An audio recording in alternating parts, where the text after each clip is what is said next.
네, 안녕하세요. 오랜만이죠. 한 2주 만에 올리는 것 같아요.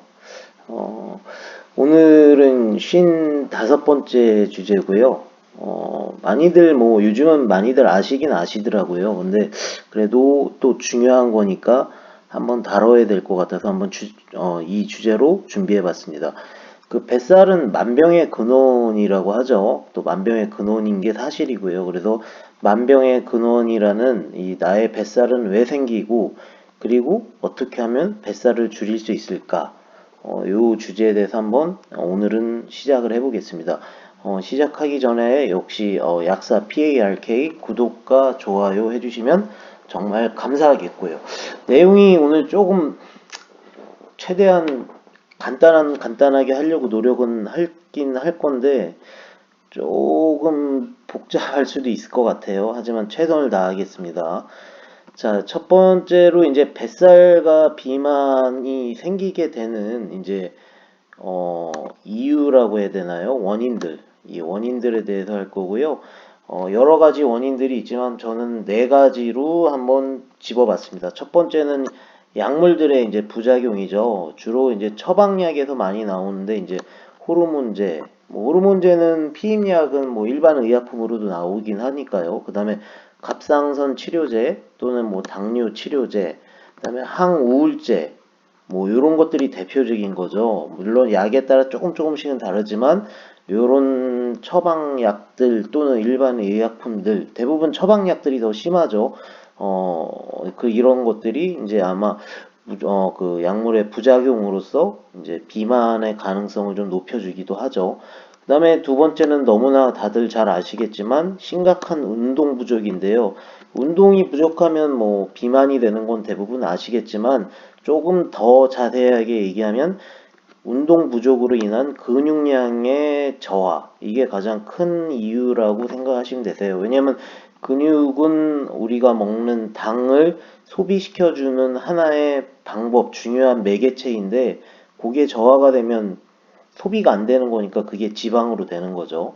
그다음에 많이 흔하진 않지만 유전적 요인, 특히 이제 임신을 하셨을 때 엄마나 아빠가 비만일 경우 또는 충분한 필요한 영양제들을 충분히 섭취해 주지 않을 경우 이런 유전적 요인의 영향을 많이 받는다는 게 또 많이 나와 있죠. 그래서 임신을 준비하실 때 최고의 몸 상태로 해야 한다는 게 또 이런 원인도 있는 거고요. 이유도 있는 거고요. 그다음에 오늘의 주제죠. 오늘의 메인 주제고 인슐린 저항성. 요거는 이제는 너무 많이들 알고 계시고 또 들어보셨을 텐데 어찌됐건 요게 오늘의 메인 주제라고 생각하시면 되시고요. 인슐린 저항성이 뱃살과 비만의 굉장히 큰 원인이죠. 자, 그래서 일상생활에서 이제 뱃살을 줄이기 위해서 이제 할 수 있는 것들은 흔히들 많이들 아실 거예요, 이미. 아까도 말씀드렸지만 근육량이 되게 중요하다고 했죠. 그래서 근육량을 늘리기 위해서 일주일에 적어도 한 3회 정도는 운동해 주시는 게 필요하고요. 한 30분에서 40분 이상씩은 해주는 게 필요하다고 하더라고요. 그래서 유산소 운동하고 또 근육 운동을 병행해서 해주시는 게 가장 좋은 방법입니다. 그 다음에 과식을 피하는 거 참 어렵죠. 하지만 중요합니다. 과식을 한다는 거는 그 몸 안에 탄수화물이 과도하게 있다는 거기 때문에 과식은 피하는 게 좋고요. 딱 배부르려고 할 때 딱 멈추는 게 제일 좋습니다. 그다음에 이제 하루 종일 앉아 있는 것 피하기. 보통 이제 사무직 하시는 분들은 하루 종일 앉아 있는 경우들이 많으시죠. 근데 그렇다고 무조건 서 있는 게 좋다고 하는 건 아닌데요. 앉았다 일어섰다를 가끔 이렇게 해주시는 게 필요하세요. 왜냐하면 너무 앉아만 있으면 일단 에너지 대사가 안 되고요. 그다음에 혈액순환에도 안 좋아요. 그다음에 관절이나 뼈 이런 하중 같은 게 앉아 있을 때 제일 몸을 눌러주는 힘이 제일 강하기 때문에 또 몸의 전체적인 뼈나 근육에도 안 좋고요. 그러니까 앉아서 하시는 사무직 일을 하시는 분들도 앉으시다가도 한 번씩 일어서서 이렇게 한 바퀴 돌아주시고 이런 것들이 좀 필요합니다. 그다음에 다들 아시겠지만 과도한 탄수화물은 참 문제가 많죠. 그래서 이 탄수화물 섭취를 줄여 주셔야 되고요. 대표적인 게 빵, 밀가루, 흰쌀, 간식, 뭐 피자, 뭐 국수, 뭐 이런 것들도 다 맞는 거죠. 탄수화물이 되게 문제야. 큰 원인이고 이게 결국은 인슐린 저항성을 일으키는 원인이니까요. 그다음에 좋은 지방의 성분을 가진 견과류를 자주자주 섭취해 주시는 게 좋습니다. 그 흔히 생각한 뭐 살을 빼셔야 하면 지방을 안 먹어야 된다고 생각하시는데 맞으면서 틀린 말입니다. 맞는 거는 나쁜 지방, 뭐, 이제 소고기나 뭐 이런 인스턴트 지방은 물론 몸에 안 좋죠. 하지만 몸에 좋은 지방이 있거든요. 그런 몸이 좋은 지방은 오메가3가 풍부한 뭐 그런 기름들과 아니면 견과류, 그다음에 뭐 땅콩, 뭐 호두, 뭐 피스타치오 이런 거는 자주자주 섭취해 주시면 오히려 그게 좋은 지방을 이루고 그 좋은 지방에서 나오는 호르몬이 몸의 인슐린 저항성을 또 낮춰주기 때문에 좋은 지방을 오히려 섭취해 주시는 거는 굉장히 중요합니다. 살 빼는데도 도움 많이 되세요. 그러니까 요 정도가 이제 일상생활에서 하실 수 있는 것들이라고 이제 저는 생각해서 한번 골라봤습니다. 자, 그래서 인슐린 저항성이란 이제 뭐 많이들 아시긴 하겠지만 뭐 이 그림으로도 말씀드리겠지만 인슐린이라는 호르몬은 이제 췌장이라는 데서 나오는데요. 이 췌장에서 나오는 호르몬이 혈액 내, 그러니까 우리가 음식물을 많이 먹어서 혈액 내에 이제 당이 많아졌을 때 그 당을 이제 어떤 세포로 이제 보내서 이용을 하게끔 이제 보내주는 역할을 하는 거죠. 그래서 당이 이제 가야 할 세포로 들어가게 해서 그 당이 에너지로 쓰여서 소모되어지게 이제 운반해주는 역할을 하는 게 이 인슐린이라는 호르몬인데, 그런데 이제 인슐린 저항성이란 이 당이 들어가야 할 세포가 그 인슐린에 대해서 말을 듣지 않는 거예요. 그래서 그 당을 받아들이지 않는 거죠. 그 문이 열리지 않는다고 생각하시면 되세요. 당이 어떤 세포로 들어가야 되는데 그 세포의 문이 열리지 않는 거죠. 그 원인은 뭐 문이 안 열려서도 그렇지만 이미 그 세포 안에 당이 너무 많아서 이제 더 이상 들어갈 수 없을 때도 있는 거죠. 그럴 경우를 이제 세포가 인슐린에 대해서 저항성이 생겼다. 이래서 이걸 인슐린 저항성이라고 하고요. 그렇게 해서 이제 체내에서 계속 상승되어지는 거죠. 당이 갈 곳이 없으니까 이제 혈액이나 뭐 이런 곳에서 계속 상승되고 췌장에서는 계속 상승되어 있는 당을 없애긴 없애야 되니까 인슐린을 계속 뿜어내는 거죠. 그래서 몸에 또 인슐린 농도도 되게 많아지는 거죠. 이런 게 이제 계속 되면은 이거가 이제 인슐린 저항성이라고 하고 이거를 또 다른 말로 몸이 만성 염증 상태에 있다. 이렇게 얘기를 하는 거죠. 요거를 좀 이렇게 그림으로 보면요. 자, 이렇게 보시면은 이제 정상세포에서는 이게 글루코스가 당이에요, 당. 당이 이제 인슐린이라는 요 호르몬에 의해서 이 이제 세포 안으로 이렇게 들어가는 거죠. 보통 근육이에요. 근육으로 다 많이 가죠. 그래서 이 당이 소비가 되는 거예요. 그러면 우리가 먹은 당들이 다 소비가 되니까 그건 자연적인 거죠. 근데 만약에 이런 인슐린 저항성이 이제 생기게 되면 이 당이 이렇게 노란 것들이 이렇게 많은데 인슐린이 아무리 분비가 돼도 얘네들이 들어가지지가 않는 거예요. 이렇게 안에 들어가지지가 않으니까 여기가 지금 혈액이거든요. 혈액 내에 당도 많아지고 인슐린도 많아지고 그렇게 돼서 이제 파생되는 문제점들이 되게 많죠. 이거를 이제 인슐린 저항성이라고 하죠. 그래서 이렇게 문이 이제 이렇게 작동을 안 해서도 그러기도 하지만 또 어떤 경우에는 이게 너무 이 세포 안에 그 당들이 너무 많으면은 더 이상 들어갈 수가 없어서 또 그 당을 처리 못하는 상태도 역시 이제 또 인슐린 저항성이라고 하거든요. 그래서 뭐 앞에서 말은 이렇게 했지만 인슐린에 의해서 우리가 먹은 당이 소비되어지게 하기 위해서 어떤 곳으로 들어가야 되는데 그게 들어가지지가 않아서 뭐 혈액내나 신체 내에 너무 인슐린도 많고 당도 많아서 문제를 파생되게 하는 원인을 이제 인슐린 저항성이라고 합니다. 그래서 주로 이 문제가 발생되는 이제 신체는 보통 근육, 그다음에 복부, 이제 간이죠. 그리고 그거로 인해서 파생되는 곳에 이제 장소가 문제가 발생되는 곳이 혈관하고 이제 신장도 있는 거죠. 그래서 뭐 다른 기관들도 있지만 가장 메인이라고 생각할 수 있는 거는 근육 부분, 그 복부, 뭐 간, 또 그로 인해서 복부 이런 인슐린 저항성으로 인해서 혈관에서도 그렇고 신장에서도 그렇고 어떤 문제점들이 생기는 거죠. 뭐 최대한 쉽게 말씀드리려고 했는데 어떤지 모르겠네요. 또 이렇게 그림으로 아까 말씀드렸고요. 자, 그래서 첫 번째 이제 근육에서 이제 인슐린 저항성이 보통 이제 발생을 해요. 이 이제 이쪽 그림만 보시면 되는데요. 이쪽만. 이제 인슐린이 이제 분비가 되죠. 이제 혈액 내에 당이 많으니까. 그럼 이게 이제 이쪽으로 근육으로 가야 되는데 인슐린 저항성이 발생을 하면 이게 가지지가 않는 거죠. 그러니까 혈액 내에 계속 이제 당이 많아지는 거죠. 인슐린은 계속 분비가 되는 거고요. 그러면은 근육에서 이 당을 써서 소비해서 없애줘야 되는데 이게 계속 몸속에 남는 거예요. 그러니까 계속 에너지원들이 계속 몸속에 계속 남는 거죠. 이게 이제 첫 번째로 이제 근육에서 보통 발생이 되고, 그다음에 이제 두 번째는 이제 인슐린이 이제 근육에서 하는 일을 이제 계속 하다가 이제 포기하는 거죠. 포기하고 얘네들이 이제 지방세포로 막 가요. 지방세포로 막 고고고 이렇게 하죠. 그러면 이제 지방세포가 몸에 여러 군데가 있지만 그 중에서도 이제 혈관이 가장 풍부한 쪽이 복부지방이거든요. 그래서 얘네 인슐린들이 뭐 다른 지방 쪽으로도 가요. 뭐 허벅지로도 가고 뭐 팔뚝 아래도 가고 뭐 턱살로도 가고 하지만 대부분은 이제 혈관들이 풍부한 복부지방 쪽으로 막 이동을 하죠. 그러면은 그 뜻은 혈액 내에 있는 당이 근육으로 가서 소비가 돼야 되는데 이게 이제 복부로 막 가는 거죠. 그럼 복부에 이제 당들이 쌓이게 되고 이 당들은 쌓이면은 아시죠? 당은 지방으로 변신이 돼요. 그래서 복부에 지방이 많아지는 거죠.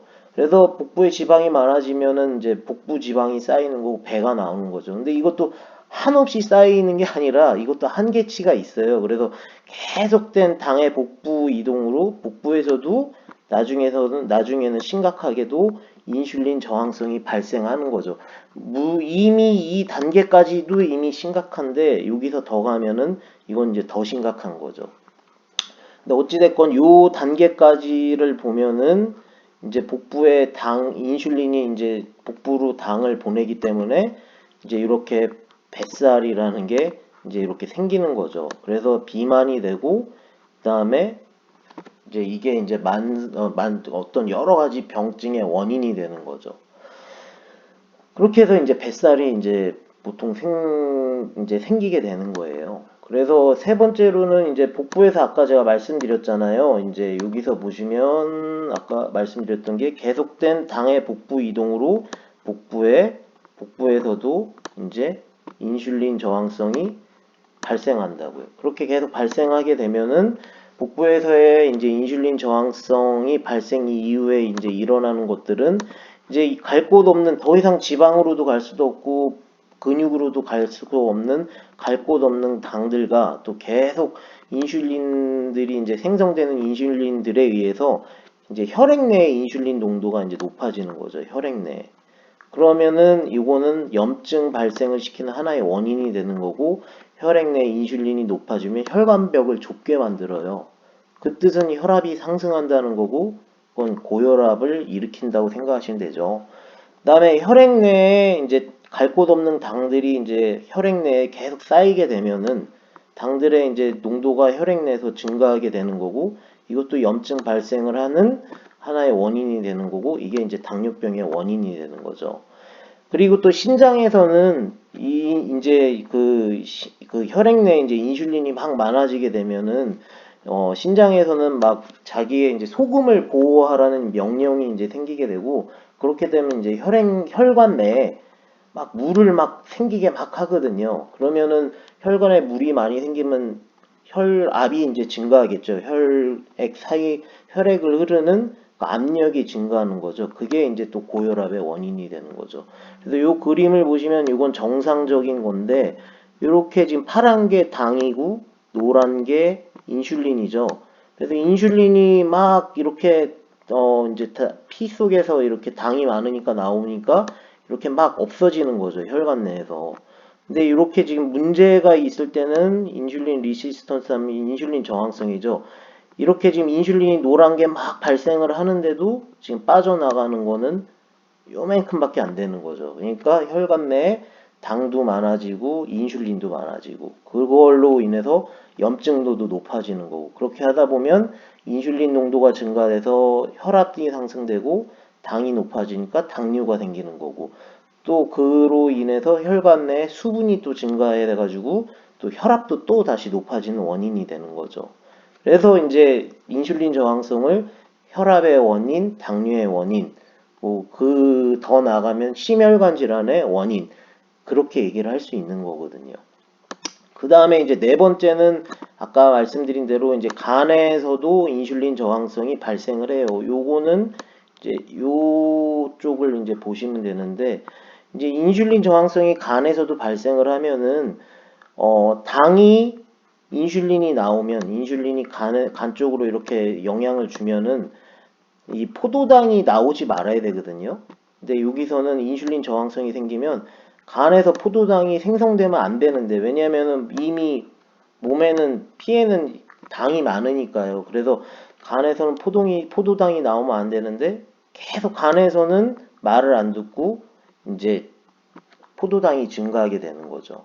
원래 정상적이라고 하면 간에서 있는 포도당은 어떤 저장소로 가게끔 돼 있는데 그게 말을 듣지 않는 거예요. 그래서 간에서조차도 또 포도당을 생성을 막 하는 거죠. 지금 피에 너무 많아갖고 당이 너무 많아서 근육에서도 지방에서도 이제 더 이상 할 수가 없는데 또 거기다가 간에서까지 이제 포도당이 증가되는 거죠. 자, 그렇게 되면은 간에서는 그 다 포도당을 이제 없애버려야 되는데 더 이상 없앨 수 있는 방법이 없는 거죠. 계속 생산만 되는 거죠. 그렇게 되면은 이거는 뭐 그림은 참 아름답진 않은데 이게 이제 포도당이에요. 당인데 인슐린 저항성이 생기게 되면 이 과정이 막혀지는 거죠.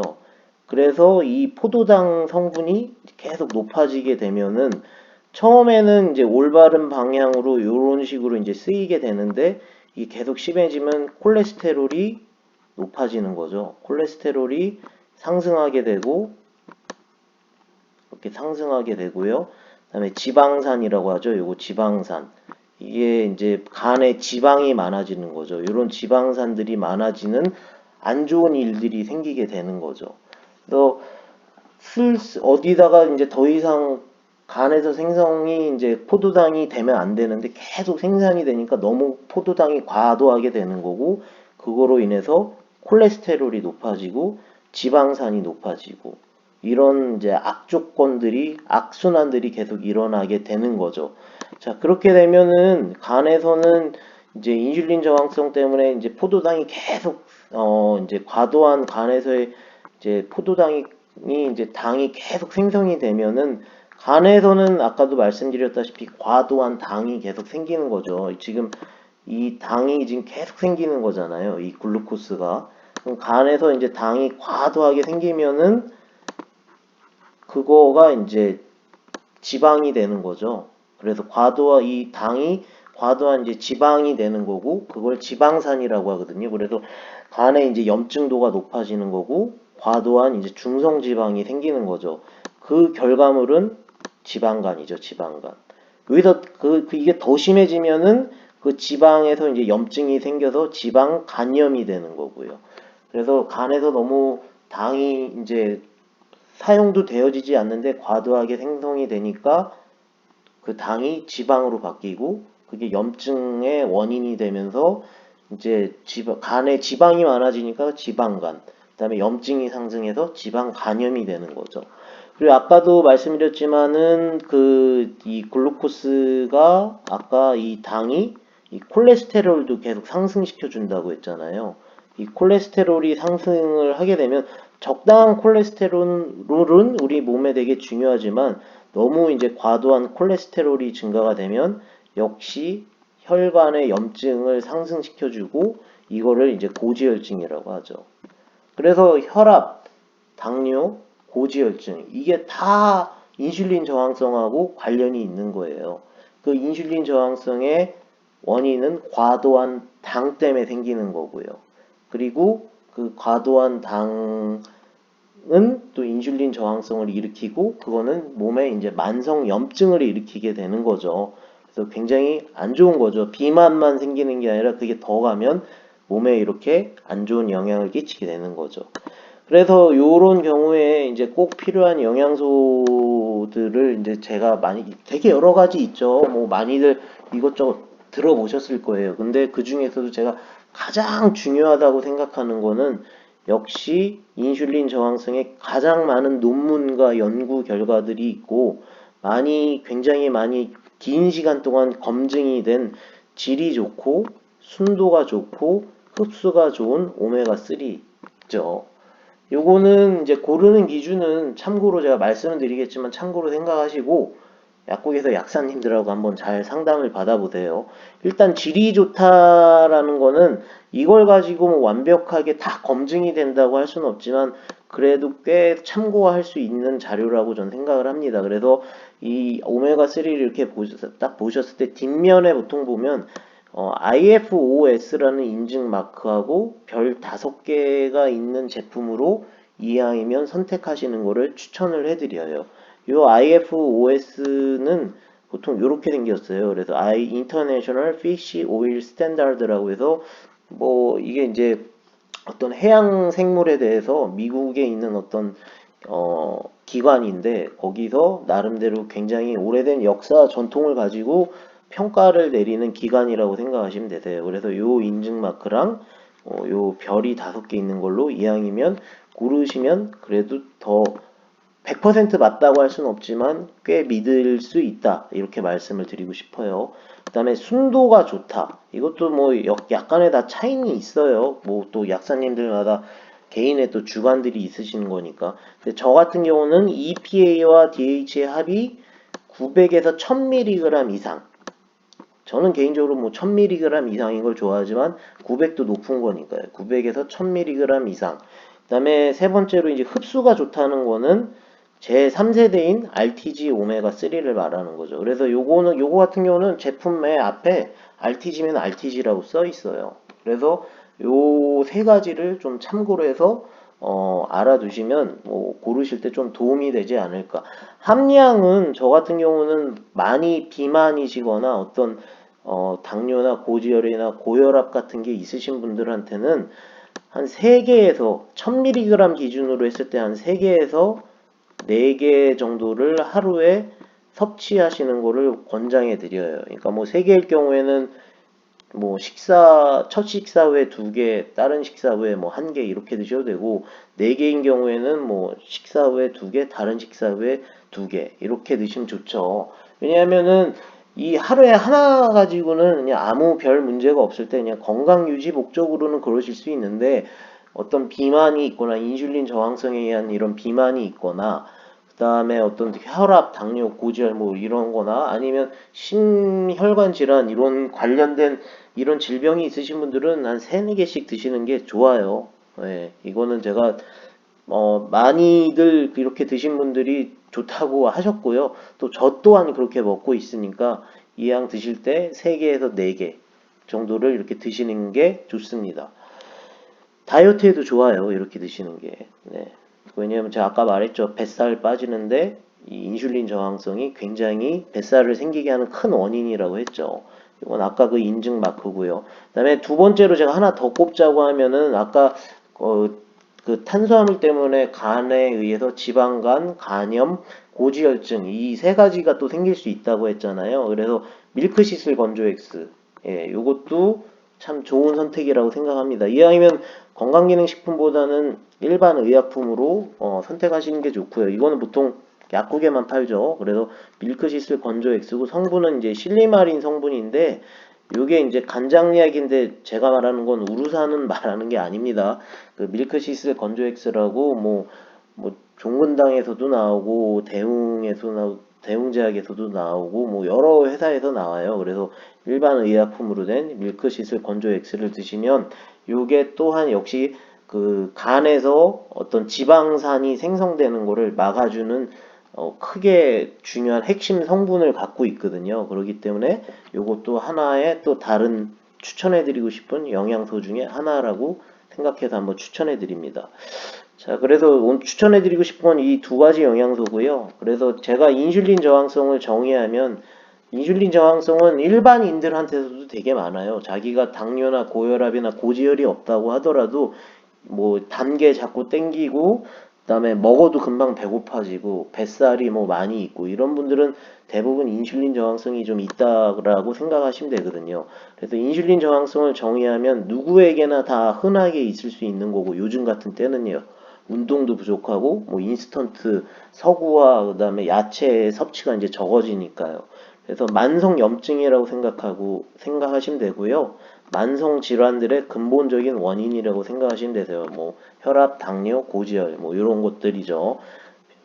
그래서 이런 정의를 전 내리고 싶고요. 오늘은 영상은 여기까지입니다. 최대한 빨리 하려고 하긴 했는데 내용이 좀 복잡하기도 했고 좀 시간이 걸렸네요. 아무튼 또 주말 잘 보내시고 또 다음에 다른 주제로 찾아뵙겠습니다. 감사합니다.